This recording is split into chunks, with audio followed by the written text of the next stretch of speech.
Hello everyone, my name is Salim and welcome to the Markets Breakdown Analysis for Monday, the 16th of October 2023.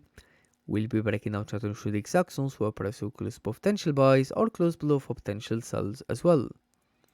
So looking at the previous weekly candle, the weekly closed extremely bullish, tapping into this previous weekly area. We're looking at the monthly time frame. The monthly candle flipped bullish, respected this monthly support, and more likely we're going to see a retest of this monthly resistance area. Now just a quick recap on weekly time frame. The weekly candle closed strong bullish, hasn't formed a decent bottom wick and closed with no wick at the top, and more likely we're going to see a continuation to the upside. So now ideally, based on high time frame, ideally is to see the new weekly candle to retrace, form a bottom wick, and then continue to break this high to continue bullish. Now we're looking at the daily candle for Friday. The daily candle closed extremely bullish. As we can see, there was no, there was no bottom wick really.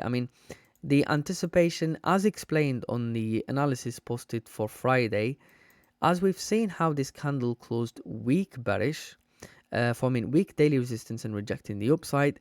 But despite this rejection rate to the upside, the daily candle for Thursday closed small bearish candle.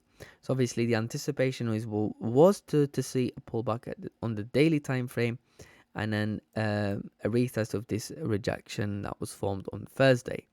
So now to break down the chart, and it's going to be really difficult to identify Dino trade zone because of how the price have been pushing bullish. So now dropping down to the 4-hour time frame, and what we can see, we have the most recent 4-hour support all the way down to 1867, and this is a big range. Dropping down to the hourly again, there's no point to look at the support, but okay, so let's put a line to where this hourly support formed around 1910. So looking at the most recent 1-hour resistance on the left, and what do we see? Let's have a look. Zooming in, that's all the way up to 1947 400, and this is a really big range. So let's go back to the recent price action. Zooming in and dropping down to the 30-minute time frame, what we can see, we have now a new 30-minute support formed around 1927 600. Again, going back to the same price action on the left to where the hourly was, and what do we see? Again, clean traffic on the left, and more likely this is going to be clean traffic on the 50-minute time frame as well. So what we're going to do here is, we're going to put a line to where this, actually let's have a look on 50-minute time frame just in case. What do we see? So what I can see here is I can see this previous 50-minute resistance area. So I'm just going to put a line to where this 50-minute resistance is. Maybe what would be ideal is to, even when we look on the 30-minute time frame, so maybe ideally is to look for potential buys above 1934.10. So like 1934 100, and now we're going to adjust these levels. So when looking at the most recent price action, we can clearly see we have a 30-minute support around 1927. When looking at the 50-minute time frame as well, we can clearly see this is a range within the 50-minute time frame. So now to identify the non-trade zone, I'd say potential buys could be above 1934 100. Potential sells could be below 1927 600.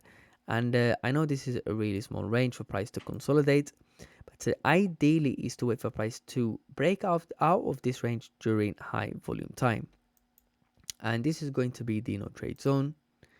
And now to look for potential buys. So since the daily is extremely bullish, the anticipation now is to see price retracing the new daily candle to retrace from a bottom wick before the daily candle for Monday to break this high and continue bullish to retest these recent highs.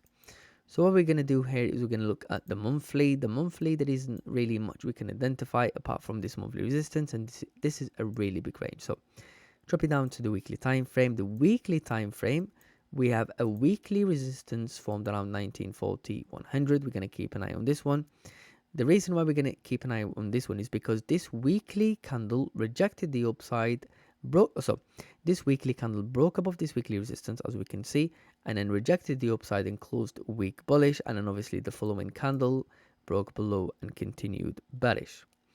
So dropping down to the daily, what we can see, we have a daily resistance, we have a daily rejection. Dropping down to the 4-hour time frame and looking on the left, and what do we see? We have this 4-hour resistance around 1941.800. I would say I'd probably stick to the high time frame targets. I'd say the first target for buys could potentially be the weekly resistance formed around 1940-200. The second target for buys, now what we can see here is on a weekly we have a rejection, and this rejection was formed around 1947-400. Dropping down to the daily, this is a daily rejection area as well. As we can see, multiple candles try to break above and then retrace and close below this daily resistance. Drop it down to the 4-hour time frame and looking on the left, and what do we see? Again, we have this 4-hour resistance. I'd probably have the second target for buys at 1947-400, targeting this this previous weekly rejection area. So now to look for potential sells, I'm going back to the daily. There isn't really much to identify within the daily time frame because the daily is extremely bullish. So now the only thing we are anticipating for sells is for a pullback before the continuation to the upside. So now zooming in and dropping down to the 4-hour time frame, and what do we see? Clean traffic on the left. So the first thing I'm going to do is I'm going to put a line to where this 4-hour candle started around 1923. Dropping down to the hourly time frame, clean traffic on the left all the way down to this previous 1-hour resistance. Looking at the 5-minute time frame as well, that's the same.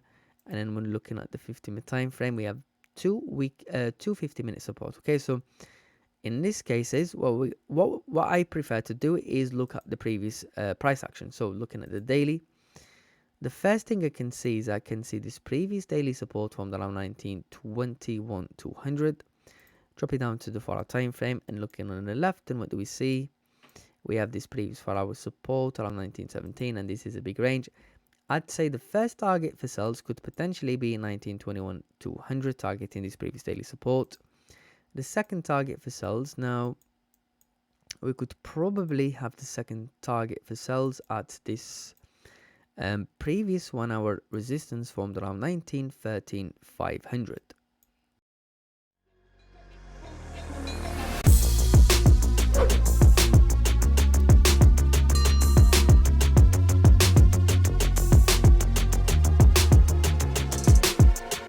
Dominion Markets, your trading sanctuary.